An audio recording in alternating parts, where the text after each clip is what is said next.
పల్నాడు జిల్లా ఎస్పీ గారికి నాకు న్యాయం చేయాలని కోరుకుంటున్నాను. మీడియా వారికి నా నమస్కారములు. నా పేరు సోడిశెట్టి మంజు భార్గవి. మాది చిలకలూరుపేట నియోజకవర్గం, నాదెండ్ల మండలం, ఇర్లపాడు గ్రామం.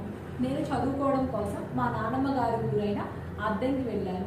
అక్కడ నాకు చాలా దగ్గర బంధువు అయిన రామానాయుడు నా వెంటపడి నన్ను ప్రేమిస్తున్నానని చెప్పి పదే పదే చాలాసార్లు నా వెంటబడి నన్ను ప్రేమిస్తున్నాను అని చెప్పి నన్ను బలవంతంగా లొంగ తీసుకున్నాడు.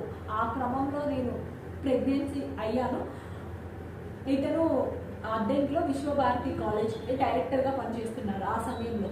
అయితే ఈ టైంలో తనకి వేరే మ్యారేజ్ కుదిరింది. తన ఆస్తి కోసం, ఎక్కువ కట్నం ఆస్తి కోసం వేరే అమ్మాయిని చేసుకోబోతుండగా నాకు అది తెలిసి నేను 8/2/2022లో నర్సరావుపేట దిశ పోలీస్ స్టేషన్లో కంప్లైంట్ ఇచ్చాను.